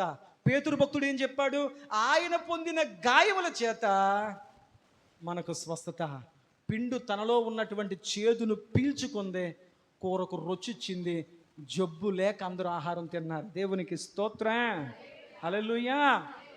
చివరి మాట ముగించేస్తున్నా. నీ జీవితం మారా వంటి చేదైన అనుభవంలో ఉంటే దేవుడు నీ పక్కన ఒక చెట్టును పెడతాడు, నీ చేదును పోగొడతాకే. నీ జీవితం నయోమిలా సర్వం కోల్పోయిన చేదులో ఉంటే నీ జీవితానికి రుచినివ్వడానికి, మధురమునివ్వడానికి ఒక రూతును నీ పక్కన పెడతాడు దేవుడు. ఒకవేళ నీ జీవితము ఆ కుండలోని ఆహారం వల్ల చేదనిదిగా మారిపోతే ఆ చేదును పీల్చడానికి నీ కొరకు ఒక పిండిని పెడతాడు దేవుడు. ఆమేన్ చెప్పండి. అంటే తాళము చెవి తయారు చేసిన వాడు తాళం కప్పుతో పాటు దేన్ని కూడా తయారు చేస్తాడు? తాళపు చెవిని తయారు చేస్తాడు. సమస్య వచ్చింది అంటే సమస్యకు పరిష్కారాన్ని కూడా దేవుడు సిద్ధంగా పెట్టుంచాడని మాత్రమే అర్థం. సమస్యను మాత్రమే వించి నిన్ను వదిలేశాడని మాత్రం అర్థం కాదు. దేవునికి స్తోత్రం. వాక్యం అంటుంది, మూయువాడు మూసిన దాన్ని తెరిచివాడు. తాళం వెయ్యాలన్నా తాళము తీయాలన్నా ఆయన దగ్గరే ఉంది. కాబట్టి నీ చేదైన అనుభవాన్ని ఆయన మధురముగా మార్చు వరకు ఆయన వైపు నిరీక్షిద్దాం, ఆయనలో కనిపెడదాం. అట్టి మధురమైన అనుభవాలు మన జీవితంలో పొందుకొందుముగాక. ప్రతి సమస్య పక్కన దేవుడు ఒక పరిష్కారాన్ని పెడతారు. ప్రజలు నీటినే చూశారు, నీటి పక్కన ఉన్న పరిష్కారం చెట్టు కనపడలే. నయోమి తన చేదునే చూసింది, ఈ చేదులో కూడా తన పక్కన తోడుగా ఉన్న రూతును చూడలేకపోయింది. ప్రజల కుండలో ఉన్న చేదునే చూశారు, పక్కనున్న పిండి దైవజనుడు కనపడలేకపోయాడు. కాబట్టి సమస్యనే కాదు, సమస్య నుంచి విడిపించగల దేవుని వైపు చూద్దాం. అప్పుడు నీ చేదు మధురముగా మారునుగాక.